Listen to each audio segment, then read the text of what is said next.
Assalamualaikum warahmatullahi wabarakatuh. Alhamdulillah alladzi arsala rasulahu bil huda wa dinil haq liyudhhirahu 'alad dini kullih walau karihal kafirun. Allahumma shalli wa sallim wa barik ala Muhammad wa ala alihi wa sahbihi wa man tabi'ahum bi ihsanin ila yaumiddin, amma ba'du. Alhamdulillah, kita bersyukur dan memuji kepada Allah Subhanahu wa taala yang mana pada sore hari ini Allah Subhanahu wa taala memberikan kemudahan bagi kita untuk bisa berkumpul di salah satu rumah dari rumahnya Allah Subhanahu wa taala ini dalam rangka untuk mempelajari bahasa Arab, yaitu pelajaran ilmu nahwu dan ilmu as-sarf. Teman-teman sekalian, yang butuh kita ketahui terlebih dahulu, mempelajari bahasa Arab itu bisa dikatakan termasuk perkara yang amat sangat dibutuhkan sekali bagi seorang muslim.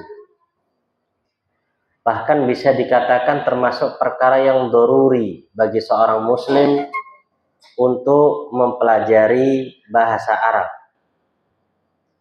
Kenapa kok dikatakan termasuk perkara yang doruri, perkara yang harus sekali dipelajari oleh orang muslim? Dikarenakan sebagaimana kata sahabat Umar bin Khattab radhiyallahu taala anhu, beliau pernah mengatakan, ta'allamu al-arabiyyah fa innaha min dinikum. Kata sahabat Umar, pelajarilah oleh kalian bahasa Arab. Kenapa? Fa innaha min dinikum, maka sesungguhnya bahasa Arab itu termasuk bagian dari agama kalian. Jadi di sini beliau mengatakan bahwasannya bahasa Arab termasuk bagian dari agama. Kenapa kok bisa termasuk bagian dari agama? Karena sumber agama Islam itu dari Al-Quran dan Sunnah, demikian pula dari pemahamannya para ulama, gitu ya. Sedangkan semua sumbernya itu menggunakan bahasa apa? Bahasa Arab. Al-Quran ya bahasa Arab, demikian pula hadis ya bahasa Arab. Penjelasan para ulama tentang Al-Quran dan hadis juga dengan menggunakan bahasa Arab. Sehingga apabila kita ingin memahami dengan pemahaman yang maksimal terhadap agama Islam ini, maka secara otomatis itu bisa tercapai apabila kita memahami bahasa Arab, memahami kaedah-kaedah di dalam bahasa Arab. Sebagaimana juga Allah Subhanahu wa taala terangkan di dalam surat Yusuf. Ya, di dalam surat Yusuf ayat yang kedua. Di sana Allah Subhanahu wa taala juga mengatakan ya tentang Al-Qur'an. Ya tentang Al-Quran, kata Allah Subhanahu wa ta'ala, inna anzalnahu Qur'anan Arabiyyan la'allakum ta'qilun. Yang artinya kata Allah Subhanahu wa ta'ala, sesungguhnya kami menurunkan Al-Quran itu dengan berbahasa Arab. Kenapa kok Allah turunkan Al-Quran dengan bahasa Arab? Kata Allah, la'allakum ta'qilun, agar kalian memahami, agar kalian mengerti. Ini adalah isyarat dari Allah. Kalau kita ingin bisa memahami Al-Quran, maka syaratnya harus memahami bahasa Arab. Ya, memahami bahasa Arab. Kalau toh seandainya kita ingin memahami agama hanya dengan terjemahan misalkan, terkadang hal tersebut bisa, cuman tidak maksimal. Karena terjemahan Arab Indonesia itu tidak bisa terjemahan secara lafzi atau harfi, secara per hurufnya. Terjemahan Arab Indonesia, ya Arab di Indonesia kan itu terjemahan maknawi, terjemahan secara makna, gitu lah, secara makna. Jadi makna globalnya begini, begitu. Nggak bisa makna secara apa? Per hurufnya. Kita ambil contoh, ya. Kalau seandainya kita misalkan mengatakan kolamun, apa arti kolamun? Ya, kalau kita artikan ke dalam bahasa Indonesia, kolamun itu bukan hanya sekedar pena. Kolamun itu sebuah kata yang menunjukkan arti plus angka. Ya, menunjukkan suatu arti plus apa namanya ini bilangannya, jumlahnya. Kolamun kalau kita terjemahkan ke dalam bahasa Indonesia artinya sebuah pena, satu buah pena, satu toh. Ya, satu pena. Maka terjemahan yang seperti ini nggak mungkin di bahasa Indonesia. Misalkan mengatakan indi kolamun, kemudian diterjemahkan apa? Saya memiliki sebuah pena. Itu terkadang nggak apa? Terasa tidak enak karena itu Indonesia baku, kan begitu. Nah, sedangkan terjemahan bebasnya apa? Indi kolamun, saya memiliki pena, kan begitu ya? Tanpa diberi apa? Sebuah pena. Padahal kalau seandainya kita orang Indonesia ngomong, saya punya pena, kira-kira penanya satu atau bisa lebih? Bisa lebih, kan begitu? Lah, jadi dari sini saya ingin mempertegas bahwasanya ketika kita memahami bahasa Arab, kita langsung bisa tahu arah yang dimaukan mana. Apakah yang dimaukan satu buah, dua buah, atau lebih daripada dua? Ya, itu dengan apa? Memahami bahasa Arab. Karena apa?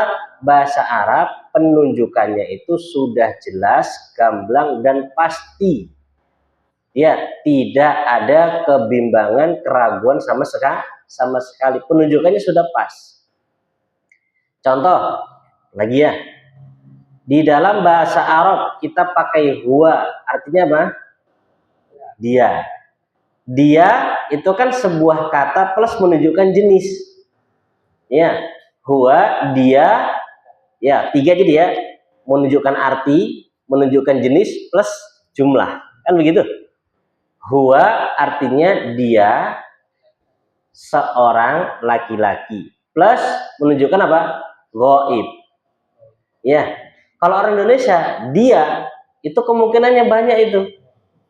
Bisa dia laki-laki, bisa dia perempuan, kan begitu. Nah, pokoknya bahasa Arab itu bahasa yang paling jelas. Ya, misalkan antum lagi teleponan ini. Ya, kamu telepon sama siapa? Aku nelpon dia. Dianya itu nggak ketahuan laki atau perempuan. Tapi kalau bahasa Arab jelas. Ya, ittasal tuhu, saya menelpon dia pakai hu, jadi yang ditelepon laki-laki. Ittasal tuha, saya menelpon dia perempuan, jelas. Ya, bahasanya jelas. Makanya tadi di surat Yusuf Allah mengatakan inna anzalnahu qur'anan arabiyyan la'allakum tahqilun. Sesungguhnya kami menurunkan Al-Qur'an dengan bahasa Arab agar kalian bisa mengerti dengan benar agama kalian. Maka oleh karena itu kembali kami mengajak teman-teman sekalian untuk membenahi niat di dalam belajar ilmu nahwu dan sorof ini. Kita niatkan kembali di dalam mempelajari ilmu nahwu ini untuk bisa memahami apa? Al-Quran dan Sunnah, demikian pula memahami kalamnya para ulama. Atau lebih umumnya kita bahasakan untuk memahami agama Islam dengan pemahaman yang benar. Jadi kalau kita niatnya sudah benar, insya Allah belajar bahasa Arab itu pun jadi mudah. Ya, karena apa? Karena mudah dan tidak mudahnya tergantung dengan apa? Niat. Kalau niatnya sudah benar, insya Allah akan diberikan kemudahan. Tapi Ustaz, bahasa Arab itu susah. Ya Pak Ahmad, susah nggak Pak? Susah nggak Pak? Baik, ya. Kalau misalkan ada mengatakan bahasa Arab itu susah, anak katakan iya. Loh kok iya Ustaz? Lah, karena kita bukan orang Arab. Ya, makanya susah. Karena kita orang ajam atau orang non Arab mempelajari bahasa luar. Satu, yang kedua dikarenakan kita masih pemula, makanya Pak masih susah. Nggak usah jauh-jauh lah, misalkan orang yang belajar bahasa Mandarin contohnya, ya kurang susah apa lagi bahasa Mandarin atau bahasa Korea misalkan, ya apa bahasanya itu Saranghyo atau apa itu, ya misalkan itu kan masya Allah itu mereka pelajari itu semangat mereka dan ternyata bisa kok, ya bisa, ya di mana ada kemauan, di mana ada tujuan, pasti semua itu akan mudah. Jadi kembali lagi tata niatnya. Kalau untuk sekedar gaya biar bisa baca kitab salah, ya baca kitab itu bonus, ya baca kitab gundul itu bonus. Adapun tujuan intinya adalah agar bisa memahami agama Islam dengan pemahaman yang lebih baik. Mosok sih kita orang Islam kemudian nggak paham agama Islam. Dan memang ini kata Syekh Mukbil rahimahullah taala yang kita baca, memang ini adalah upaya dan keinginan dari musuh-musuh Islam. Jadi musuh-musuh Islam mereka memang punya keinginan untuk menjauhkan umatul Islam, menjauhkan umat Islam dari bahasa agama mereka, dari bahasa Arab. Tujuannya apa? Agar orang Islam itu bodoh tentang agamanya. Dengan cara apa? Dengan cara mulai disemarakkan sama mereka bahasa-bahasa yang lain. Ya, bahasa-bahasa yang lain.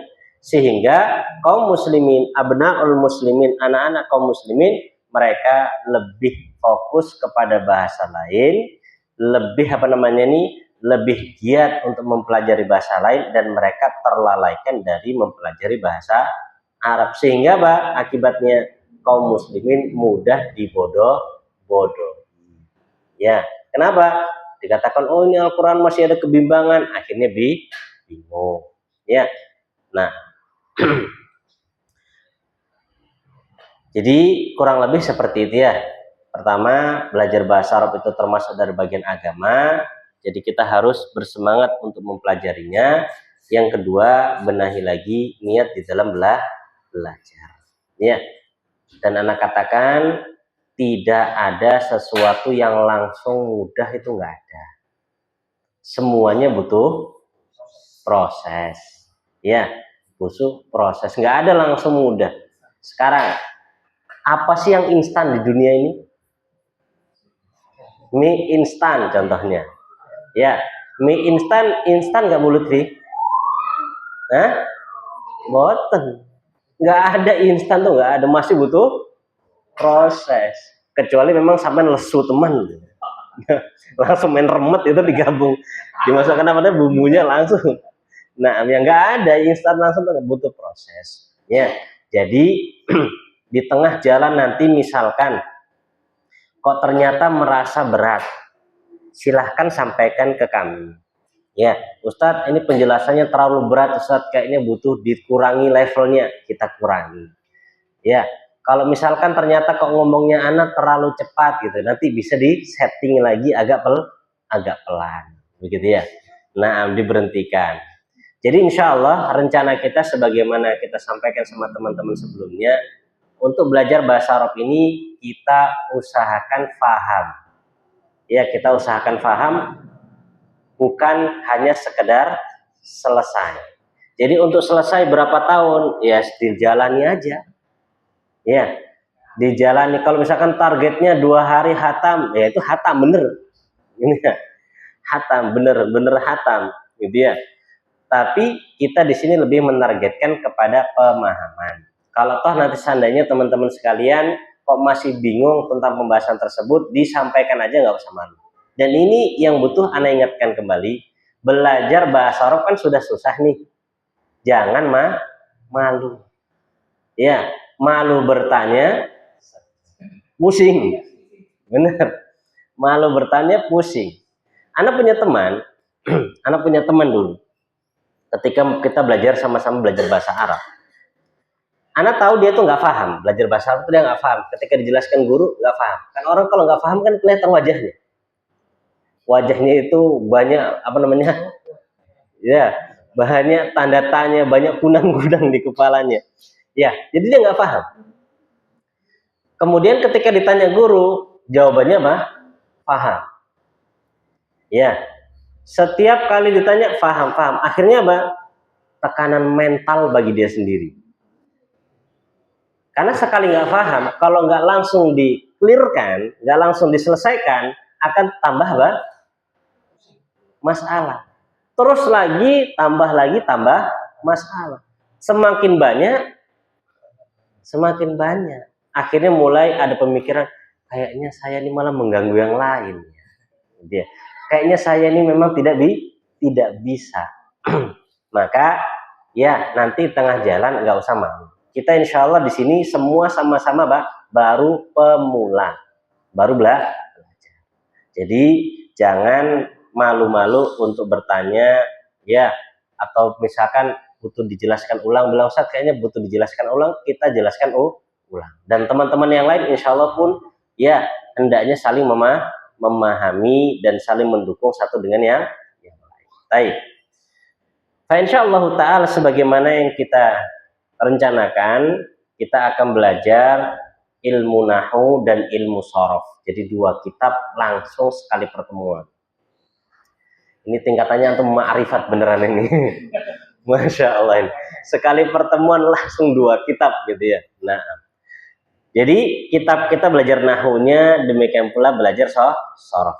Tapi sebelum itu, ya sebelum Anda masuk apa itu nahu, apa itu sorof, ya paling tidak di sini Anda ingin mengabsen dulu siapa yang hadir dan siapa yang belum hadir, biar ya Anda bisa tahu ya.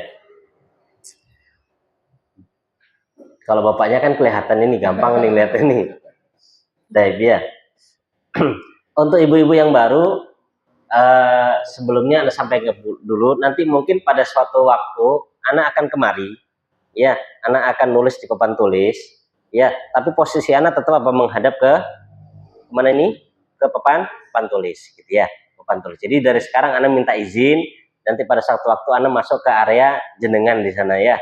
Jadi saya mau nggak mau harus nulis, karena bingung juga nih gimana caranya ini, gitu ya. Jadi nanti mungkin saya masuk ke sana, jadi ya seperti biasa, ya. Baik, kalau yang dari bapaknya ini kelihatan, saya akan lihat yang dari ibu-ibunya. Bu Ajeng hadir, Bu Lutfi, Bu Sri, Bu Sri ini izin ya. Bu Ayu, Umu Aira hadir. Ini siapa ini? Bu Syaifna. Ada? Ada apa enggak ini? Enggak ada. Bu Laudia hadir. Bu Aisyah hadir. Bu Indah belum. Bu Lili hadir. Jadi yang belum hadir ini Bu Syaifna sama Bu Indah ya. Sama Bu Sri. Oke. Baik. Kita langsung ke definisi pengertian tentang ilmu nahu dan ilmu sorof. Ya, pengertian tentang ilmu nahu dan ilmu sorof. Monggo ditulis.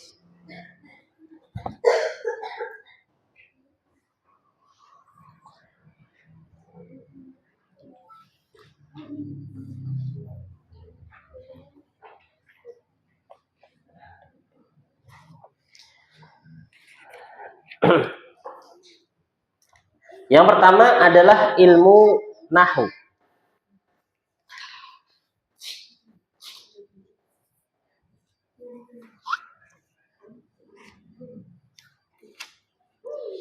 Ini nggak ada di buku ya, ini tambahan sendiri.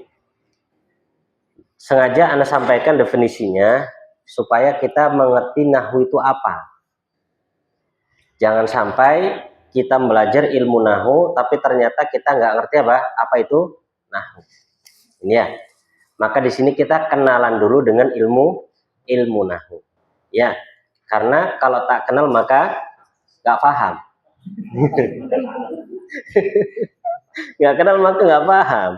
Nanti taib ya. Taib ditulis ilmu nahwu. Anda pakai bahasa saya sendiri ya. Ini nggak pakai bahasa kita, pakai bahasa saya sendiri. Ilmu nahwu itu bisa didefinisikan dengan dua definisi. Definisi secara bahasa dan definisi secara istilah.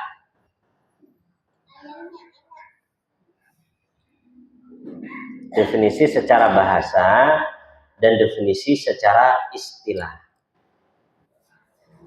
Kalau secara bahasa, nahwu itu memiliki banyak makna. Ana ambil satu saja dari makna yang ada. Nahwu secara bahasa artinya contoh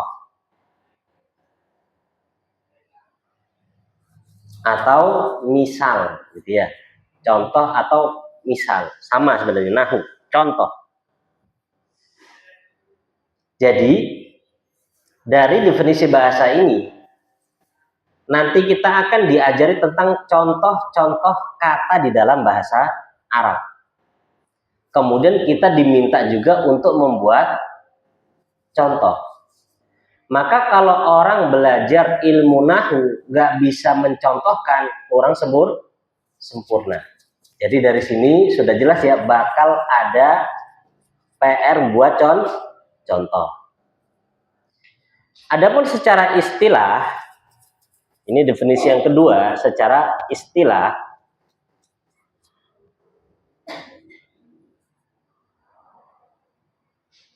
nahwu adalah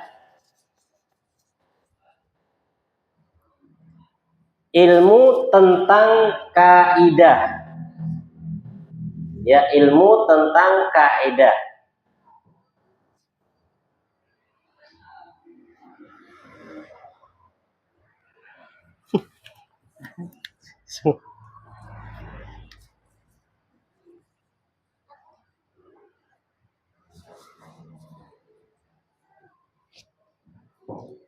Nahwu adalah ilmu tentang kaidah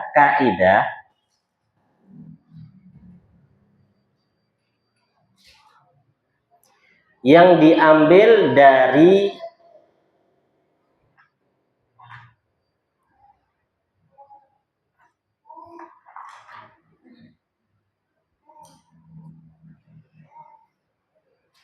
ilmu tentang kaidah-kaidah yang diambil dari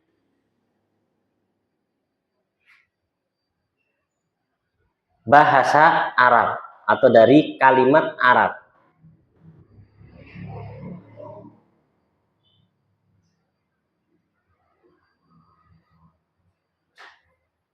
Yang dengan kaidah tersebut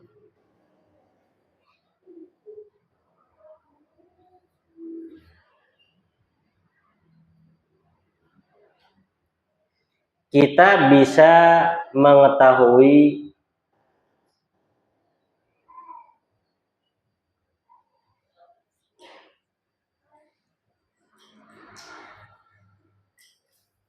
keadaan akhir suatu kata, akhir suatu kata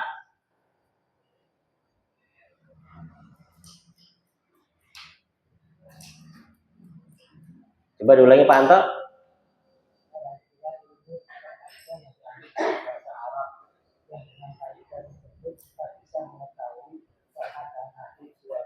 Baik. Jadi saya ulangi. Nahwu secara istilah adalah ilmu tentang kaidah. Jadi nanti ketika kita belajar ilmu nahu, kita akan disuguhi dengan kaidah-kaidah. Kaidah itu adalah ketentuan-ketentuan.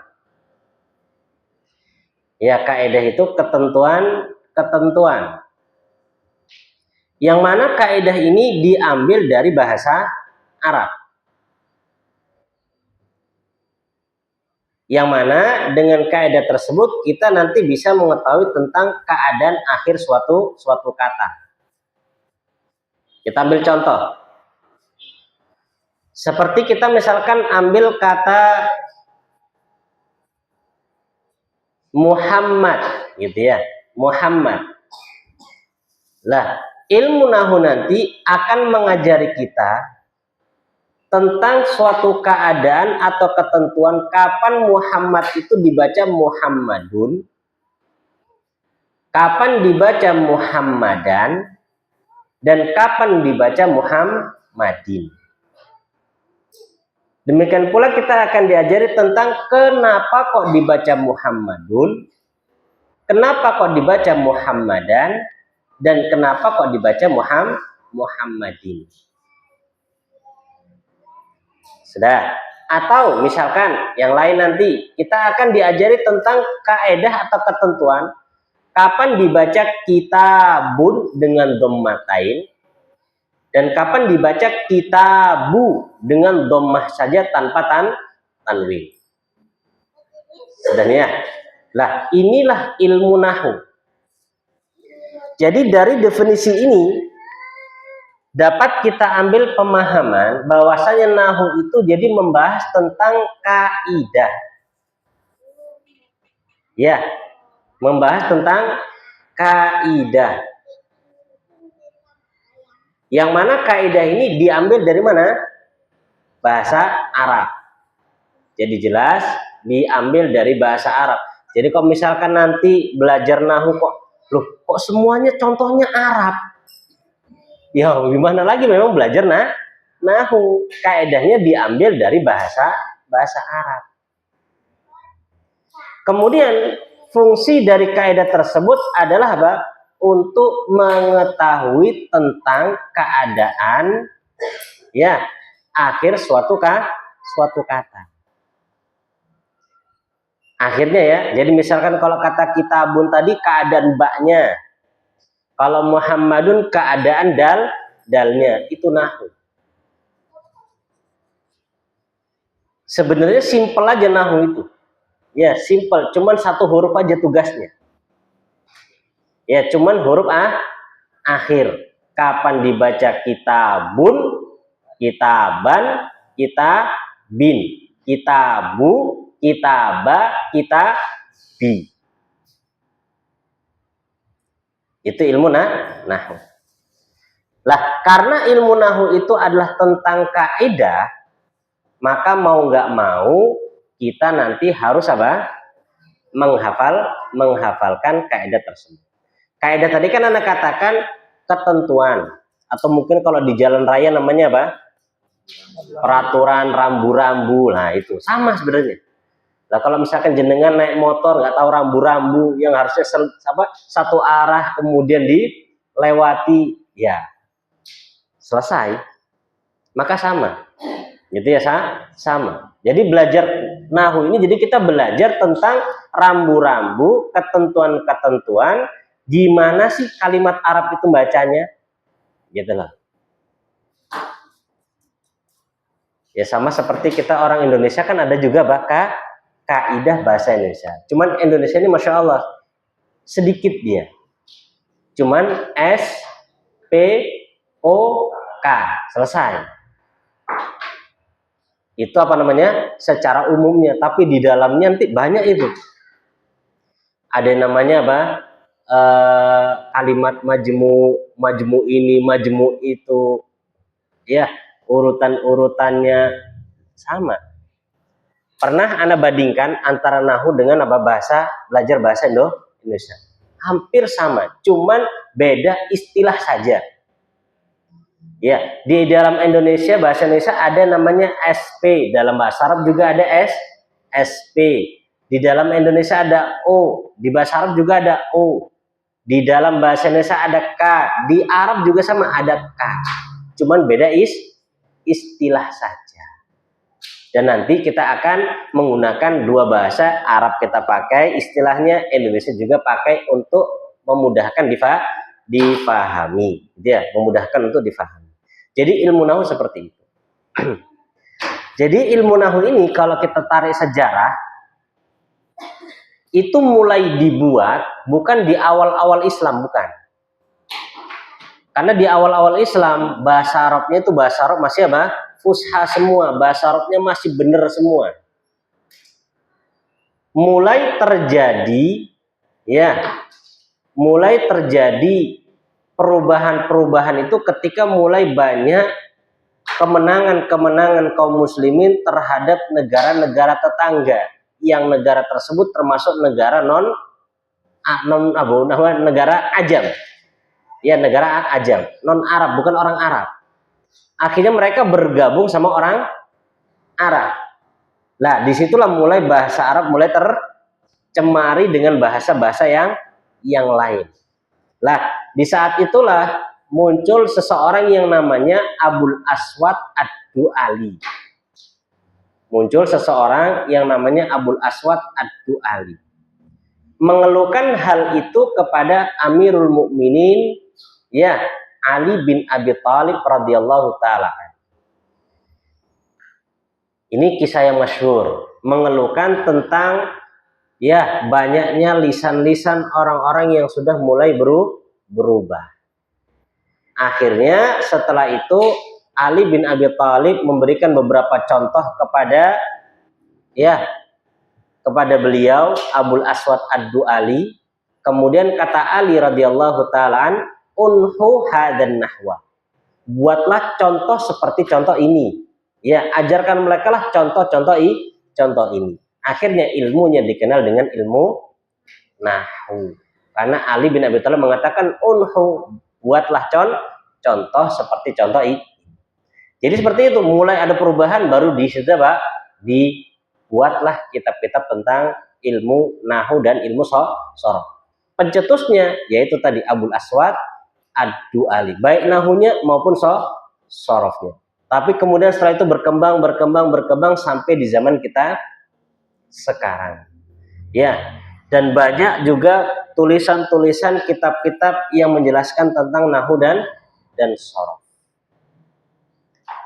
Ada yang versi panjang, ada yang versi muda, ada yang versi tebal, versi Arab, macam-macam. Banyak bentuk-bentuknya. Tapi kita kembali lagi ke definisi nahwu tadi. Coba Bu Lutfi, apa definisi nahwu tadi? Ilmu tentang kaidah yang diambil dari bahasa Arab atau kalimat Arab yang dengan kaidah tersebut kita bisa mengetahui keadaan akhir suatu kata. Ya, mengetahui keadaan akhir suatu kata. Ya, type ini nahwu. Ya, ini nahwu. Dan belajar ilmu nahwu hukumnya apa? Wajib, Pak. Mantap ini. Baik, ya. Belajar ilmu nahwu itu wajib tapi kifayah. Ya, wajib kifayah. Kan wajib ada dua ya. Ada wajib ain dan ada wajib kifayah. Wajib kifayah, jenengan belajar yang lain sudah nggak berdosa. Gitu ya. Jadi jenengan penyelamat bangsa. Yang lain nggak berdosa sudah.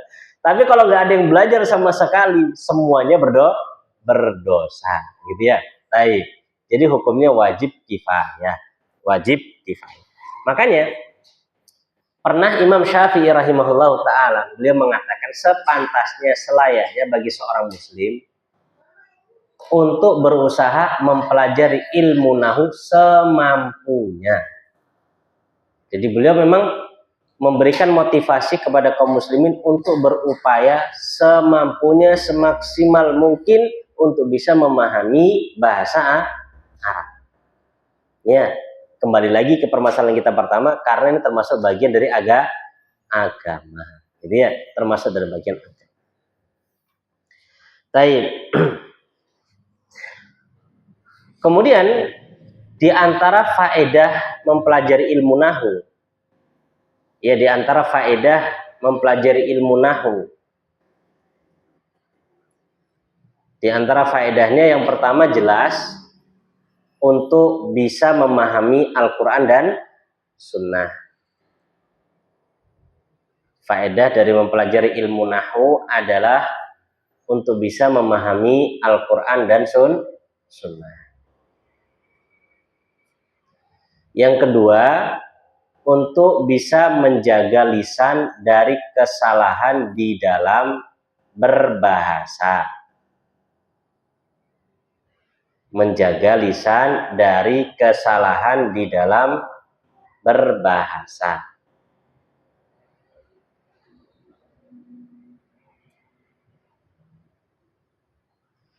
Karena di dalam bahasa Arab itu salah harokat saja sudah berbeda artinya. Ya, salah harokat berbeda artinya. Maka di dalam mempelajari bahasa Arab, di antara faedahnya adalah bisa menjaga lisan dari kesalahan tersebut. Kita ambil contoh, ada contoh satu di dalam surat itu. Di dalam surat Al-Baro'ah atau surat At-Taubah,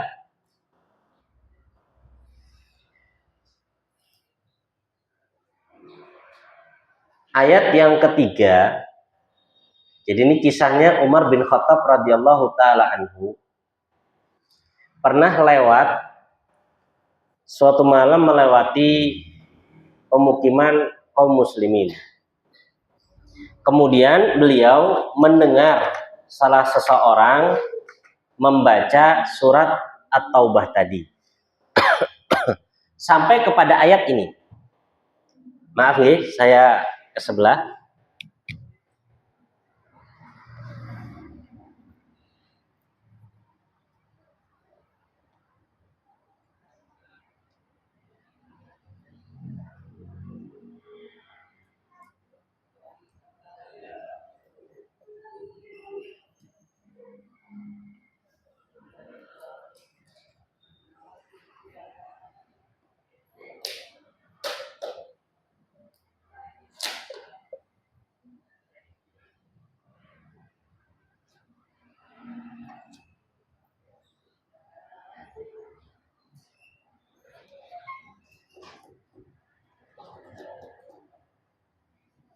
Perhatikan di sini.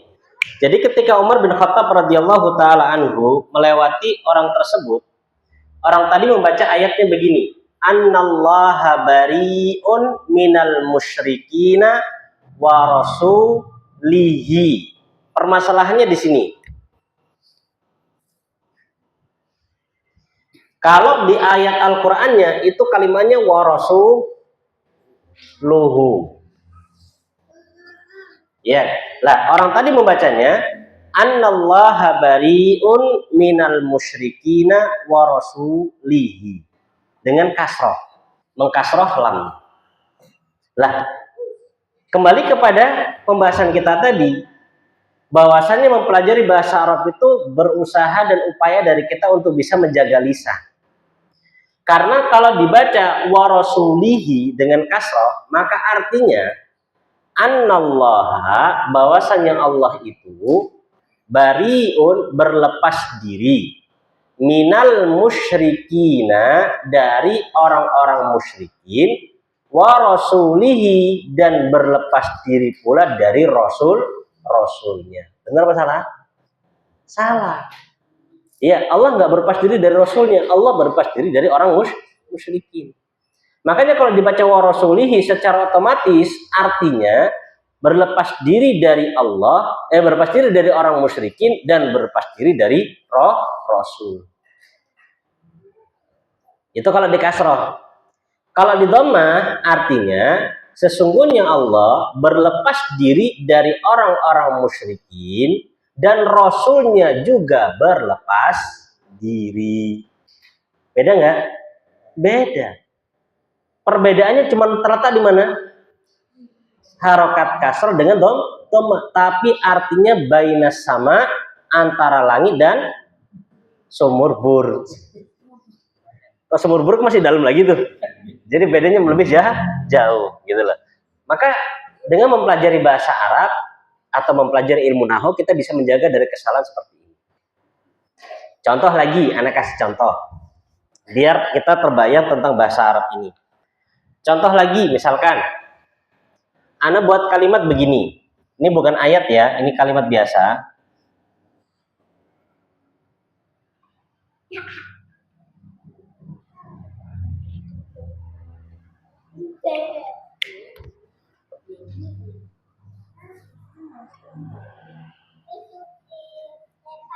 Ini. Di situ kalimatnya bisa dua bacaan.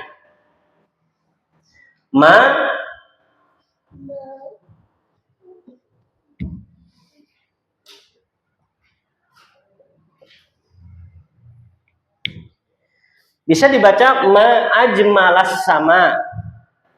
Bisa juga dibaca ma ajmalu as-sama. Bisa dua bacaan. Bisa ma ajmala, bisa ma ajmalu. Perbedaannya cuma pada harokat di lamnya saja, fathah sama dhammah.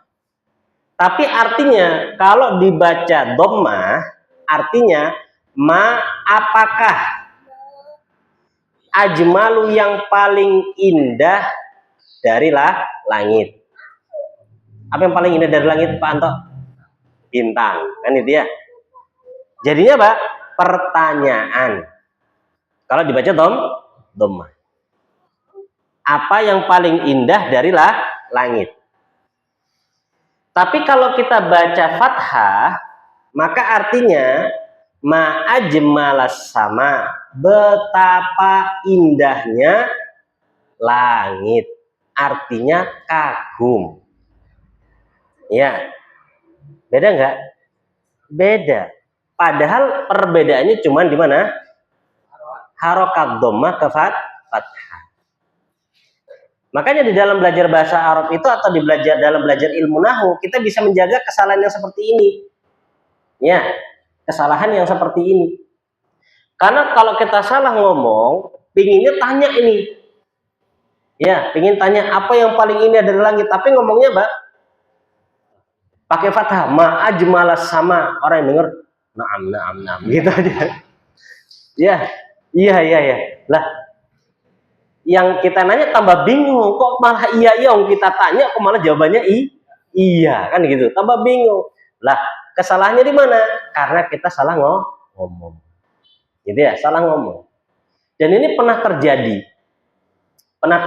di mana ini di Yaman waktu itu saya punya teman. Ya, dia ditanya sama orang Libya. Dia orang Libya itu ngomong gini. Ya akhi, ya aku kamaridun, temanmu tuh lo sakit. Mata tazuruhu, kapan kamu akan mengunjungi dia? Ya, kapan kamu akan mengunjungi dia? Lah, datang teman Indonesia, jawabnya begini. Maaf ya, jawabnya begini.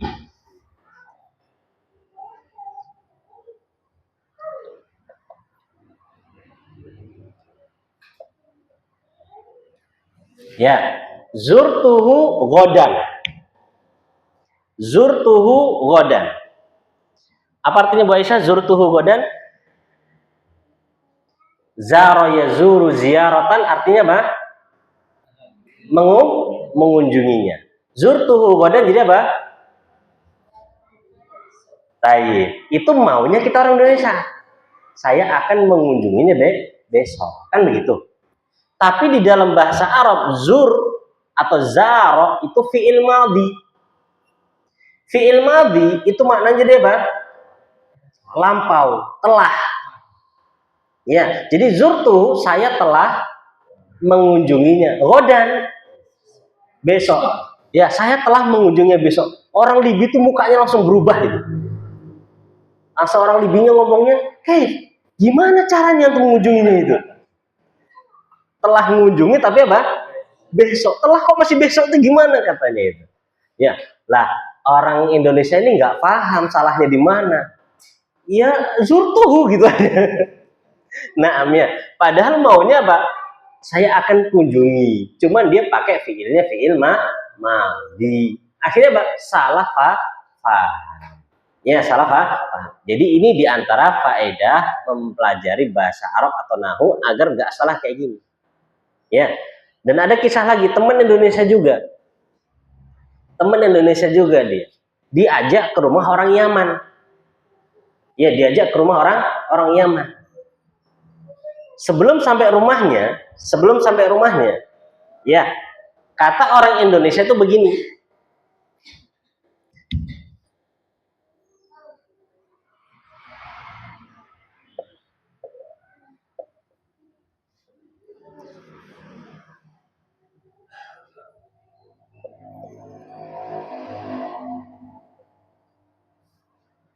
Ini ya.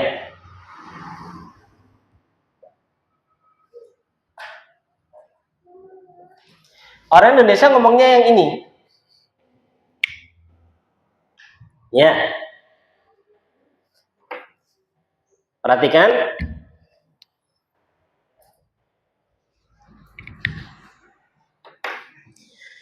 Jadi ketika diajak sebelum sampai rumahnya, orang Indonesia ngomongnya intawir huna. Apa arti intawir, Bu Lili? Intawir.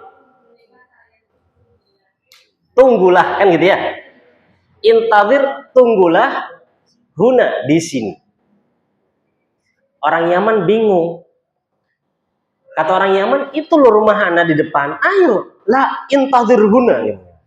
Enggak, tunggu di sini, kata orang Indonesia. Kesalahan dari mana? Orang Indonesia. Orang Indonesia pengennya ngomongnya, Pak, tak tunggu nek kini. Saya tunggu di sini. Tapi ngomongnya, Pak, intawir. Harusnya yang bawah.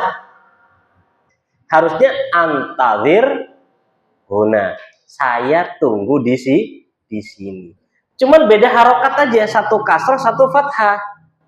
Kalau di kasroh artinya perintah, tunggulah di sini.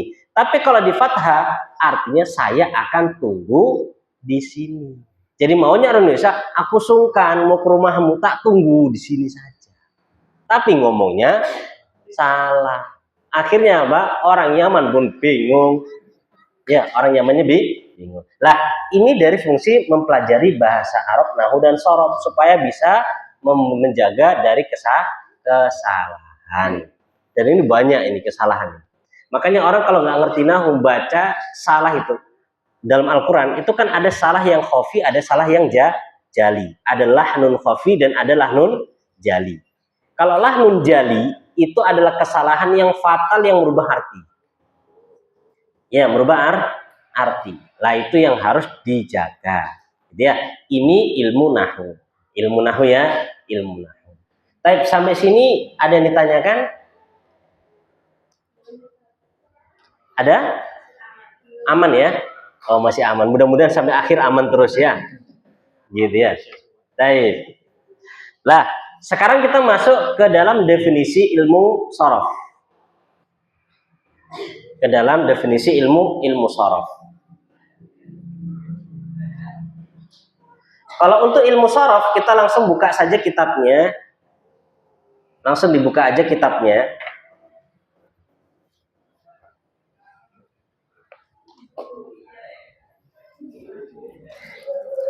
Kita pakai sorof ini ya, kitab tasrif. Kitab sorof itu banyak sebenarnya. Cuman yang saya pakai dan yang saya pilih adalah kitab tasrif yang ini, miliknya Hasan. Ya. Hasan Bangil. Karena ini yang paling mudah ya dari yang ada. Dan bahasa Arab yang dipakai di kitab ini itu namanya pakai bahasa Arab pegon. Jadi itu bukan bahasa Arab beneran tuh. Itu bahasa Arab apa? Pegon. Gitu ya. Gitu. Coba kita baca muqaddimah ya. Baca muqaddimah. Nah, Pak Dafikin samain kan biasa pegonan, Pak. Nah, baca Pak Dafikin. Dari mukaddimah, Pak. Nah, mukaddimah. Kalau ibu-ibu yang nggak dengar ngomong Bu ya, biar Pak Dafikin volumenya dinaikkan dikit nanti.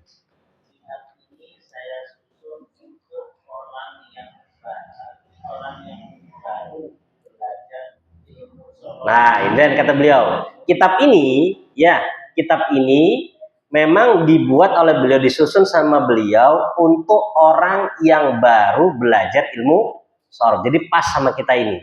Karena memang disusun untuk kita yang baru belajar ilmu sorof. Terus Pak. Sebelum masuk mempelajari ilmu sorof, perlu seseorang tahu apa yang dikatakan ilmu sorof. Nah, sebelum orang belajar ilmu sorof, paling enggak tahulah apa itu ilmu sorof. Terus Pak. Dan mesti tahu beberapa perkara serta pasal-pasal yang berhubungan dengannya sebagai pendahuluan. Nah, lulus sampean Pak, sudah. Jadi kata beliau di sini memang sengaja dibuat untuk pemula, yang mana sebelum kita masuk ke dalam pelajaran ilmu sorof, paling enggak kita ngerti dulu ya beberapa pendahuluan tentang ilmu sorof. Yang paling inti adalah ngerti apa sih itu sorof.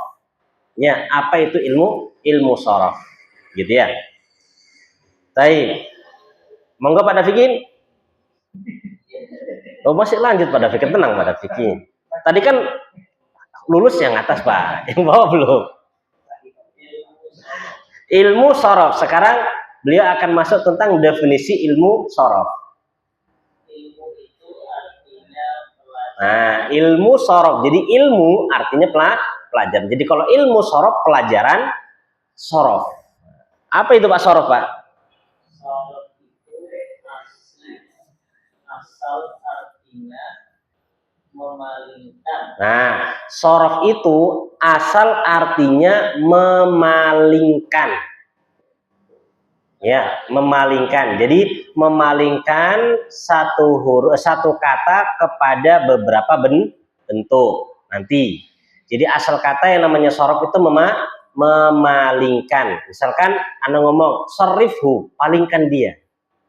Jadi ya, palingkan dia. Jadi, misalkan pandangannya ke arah kanan, suruh malingkan ke arah kiri. Misalkan itu namanya sorof. Terus Pak.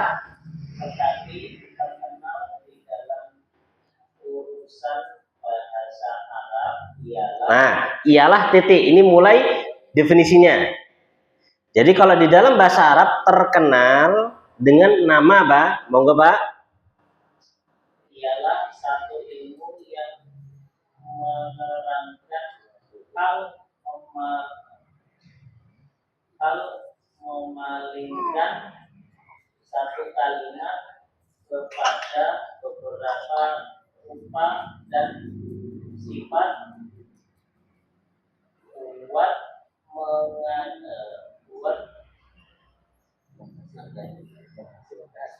menghasilkan beberapa makna. Titik. Ini ada yang batin ini. Ya Allah, belajar bahasa susah baca. Masya Allah. Baik ya. Jadi gini, saya baca ya. Pengertian ilmu sorof adalah suatu ilmu. Sorof itu adalah suatu ilmu yang menerangkan hal, memalingkan satu kalimat kepada beberapa rupa dan sifat.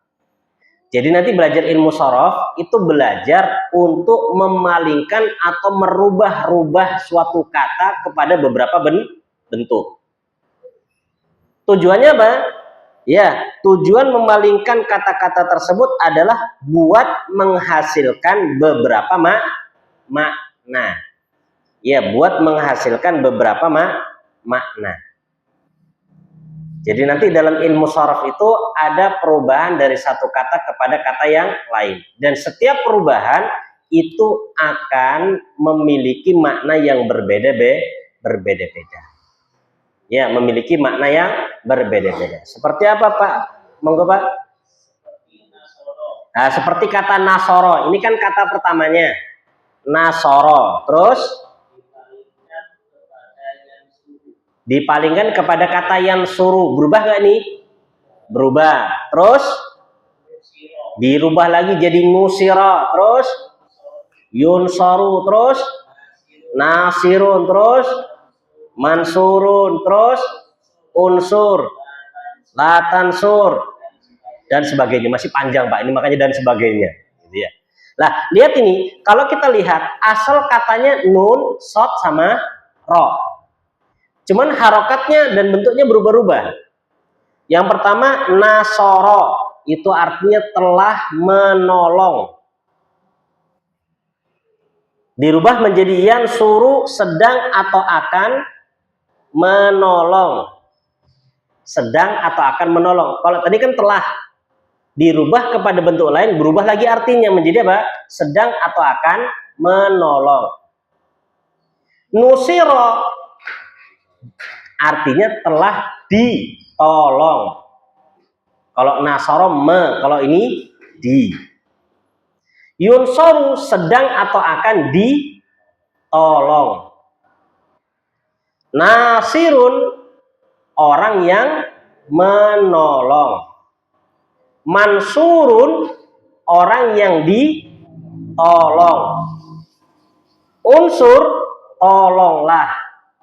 Latansur jangan kamu tolong. Lihat berubah ini. Setiap perubahan memiliki makna yang berbeda-beda. Lah itulah ilmu sorof. Jadi ilmu sorof itu nanti kita akan merubah suatu kata kepada beberapa rupa untuk menghasilkan beberapa makna yang berbeda-beda. Ya, jadi kalau dilihat dari bentuknya ini lebih susah nahu atau sorof ini? Wah, sudah sepakat kayaknya ini. Nah, soalnya sorof itu sorof, ayo. Gitu. Jadi dia berubah. Satu kata itu paling nggak bisa berubah jadi 14. Itu baru satu ke samping. Nanti lagi ke bawahnya lagi bisa berubah beraneka ragam. Sedikit kita intip ya. Supaya besok berani maju gitu. Kalau nggak ya berani datang.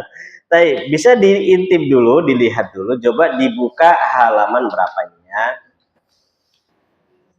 Di halaman ini. Halaman 42. Halaman 42 dapat? Lah itu kan lembar pertama, lembar kedua sama sebaliknya di halaman 44 yang bagian atas. Lihat. Ya. Bu Ajeng dapat, Bu? Dapat ya. Jadi dari kata fa'ala sampai samping 44 yuf'alu sampai akhir, itulah perubahan yang terjadi padanya. Ya, Masya Allah. Jadi bahasa Arab itu nggak remeh, Pak. Ya, satu kata bisa berubah wujud. Ya, ini kalah Satria Baja Hitam ini. Berubah ini. Ini baru bab pertama ini.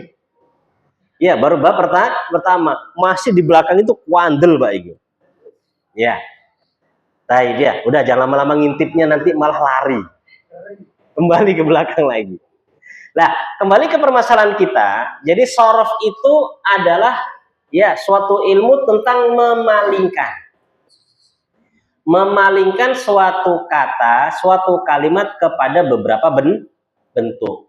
Tujuannya nggak lain melainkan hanya untuk mendapatkan makna yang berbeda-beda. Tapi orang itu kalau pakar atau sudah lancar sorofnya gampang. Ya, gampang dia. Nahu kan bagian belakang. Sorof sebelum belakang itu urusannya sorof. Ya, jadi perannya sorof itu paling banyak. Makanya tadi sepakat paling susah. Ya, nah karena hidupnya montang manting dia berubah. Tapi yang butuh Anda garis bawahi di sini, ya sesusah apapun itulah tantangannya. Semakin susah perkaranya, maka semakin besar pula hadiahnya, gitu. Ya, semakin besar pula hadiahnya. Kalau hidup itu tanpa tantangan, ya hambar. Kata Pak Anto dulu ya. Dia hamba. Jadi memang seperti itu, nahu dan sorf. Dan insya Allah kita nggak langsung ke halaman 42, nanti masih ada pendahuluan. Nanti masih ada beberapa pendahuluan dulu supaya kita ngerti. Ya, jadi untuk saat ini paling tidak kita mengerti apa sih sorof itu, supaya kita pulang tuh punya angan-angan, punya bayangan, oh sorof ternyata bakal begitu dia. Tapi ingat, kalau sudah maju jangan mundur, maju lanjutkan sampai tetes darah. Lanjut pada bikin.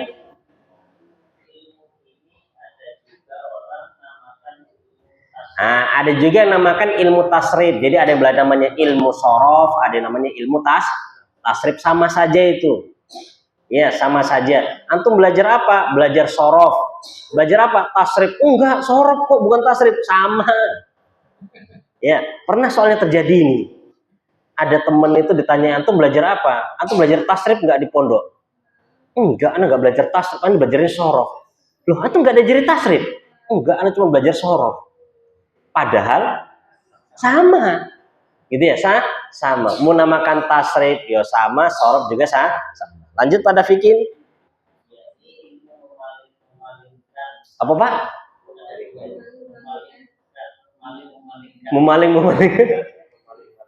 Memaling-malingkan Pak. Memaling susah nanti Pak.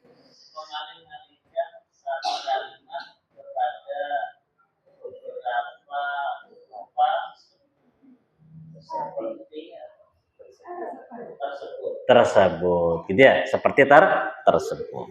Masya Allah ya. Baik, dari ibu-ibunya Bu Lili pripun Bu? Rada ngliyeng atau wis mumet Bu? Tapi ya, jadi paling tidak kita punya gambaran lah apa itu nahu dan apa itu sorof. Dan anak pertegas di sini, terkadang banyak teman-teman yang mereka mundur di tengah jalan dari belajar nahu dan sorof karena salah satu faktornya mereka tidak mau susah. Maksudnya nggak mau susah apa? Karena nahu sorof tadi kan kita sebutkan, nahu itu menghafal kaidah, sorof menghafal perubahan. Jadi semuanya sama-sama butuh dihafal. Lah, akhirnya mereka apa? Nggak kuat, nggak mau susah. Makanya katanya ada ustadz itu ngomong, otaknya orang Indonesia ini masih original. Kenapa? Karena nggak pernah dipakai apa? Untuk memikir berat. Ada lagi ustadz yang mengatakan otaknya orang Indonesia tuh kayak getuk. Terlalu apa? Lembek gitu loh.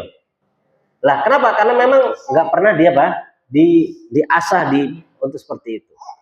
Makanya orang Indonesia hafal Quran itu keren. Kalau di Arab hafal Quran biasa gitu loh. Ya biasa, karena memang itu kebiasaan mereka. Maka di sini anak ingatkan kembali, ya, kalau nanti susah di tengah jalan ngomong aja. Ustaz kok susah ya? Ya, ngomong aja.